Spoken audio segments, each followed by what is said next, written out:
Some cars are so bad, they become legends, but for all the wrong reasons. From dangerous design flaws to breakdowns that happen more often than oil changes, these cars have left drivers regretting every mile. Stick around, because by the end of this video, you might just rethink your dream car. First off, we have the Dodge Nitro. On paper, the Dodge seems like a solid choice. It had bold, aggressive styling, looked like it could handle some serious off-roading action, and even offered a decent amount of space for a small SUV. But looks can be deceiving, and the Nitro was a prime example of style over substance. Owners quickly discovered that this SUV was riddled with problems, from faulty electronics to constant transmission failures. The build quality left much to be desired, with cheap materials dominating the interior. And let's not forget the lackluster ride quality that made every trip feel like an off-road adventure, even on smooth roads. It wasn't long before the Dodge Nitro became synonymous with regret, earning its place on the list of cars with the worst reputations. We can't talk about cars with bad reputation without mentioning the Fiat 500L. Fiat's attempt to bring European flair to American market with this compact crossover ended up backfiring spectacularly. The Fiat 500L was plagued with numerous issues, including poor reliability, sluggish performance, and a frustrating infotainment system. The car was known for being underpowered and offered a driving experience that could only be described as uninspired. But the biggest complaint, its mechanical failures, which included frequent engine troubles and transmission problems that had owners spending more time at the mechanic shop than on the road. For many, the Fiat 500L wasn't just a disappointment, it was a lesson in why some cars just don't translate well across markets. Now, let's shift gears to the Ford Pinto. The Pinto may not be a modern car, but its reputation has stood the test of time for all the wrong reasons. When it was introduced in the 1970s, the Pinto was meant to be Ford's answer to affordability compact cars. But what it became known for was a shocking safety flaw, a poorly placed fuel tank that made the car prone to catching fire in rear-end collisions. The controversy surrounding the Pinto was so bad that it led to lawsuits, recalls, and a permanent stain on Ford's reputation. The Pinto remains as a cautionary tale about cutting corners in automotive design. Speaking of safety issues,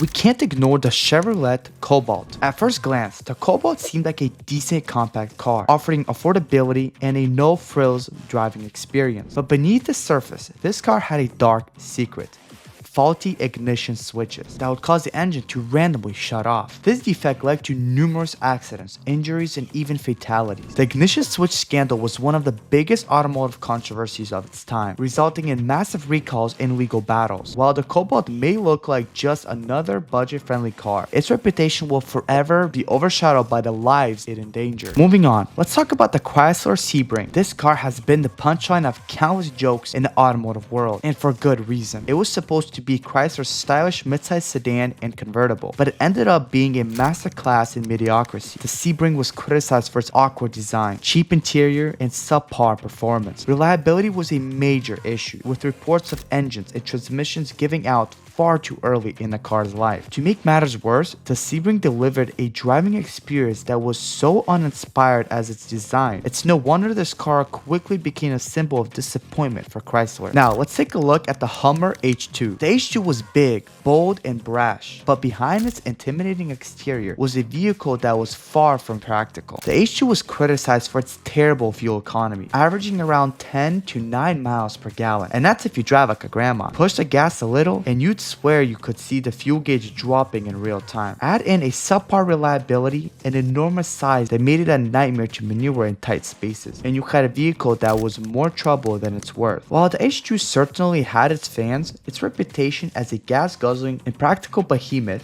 ensured that it would never be a mainstream success. Now, let's talk about a car that might not be mechanically terrible, but it has earned a reputation for something else: its drivers. The Toyota Prius has become the unofficial car of slow, oblivious, and sometimes unpredictable drivers. Whether it's crawling in the fast lane, stopping abruptly, or merging like they have all the time in the world, Prius drivers have somehow managed to gain a reputation that rivals the car's own legendary fuel efficiency. But is it just a stereotype? Well, data suggests that the Prius drivers are often involved in more minor accidents due to erratic driving habits. Insurance complaints have even pointed out that Prius drivers tend to be more distracted behind the wheel, perhaps too busy watching their fuel economy gauge instead of the road. While the Prius itself isn't a bad car, its reputation on the road speaks for itself. If we're talking about cars with the highest accident rates, we have to bring up the Subaru WRX. This turbocharged, rally-inspired sports sedan is undeniably fun to drive, but maybe too fun. Insurance data consistently shows that the WRX has one of the highest accident rates of any car on the road. Young, aggressive drivers who love speed and sharp handling are drawn to it, and that combination has led more than a few wrecked WRXs. So, if you see a WRX tailgating you at 90 miles per hour, just let it pass. Finally, we can't end this list without mentioning the Pontiac Aztec, arguably one of the worst designed cars of all time. Despite its Breaking Bad fame, the Aztec was an absolute disaster. It had one of the ugliest designs ever, featuring awkward proportions and weird plastic claddings made it look like a Pontiac was playing a prank on consumers. Beyond looks, the Aztec had terrible reliability and an interior that felt cheaper than a discount motel. No wonder it ended up on nearly every worst cars list. So, there you have it. Some of the worst cars ever made.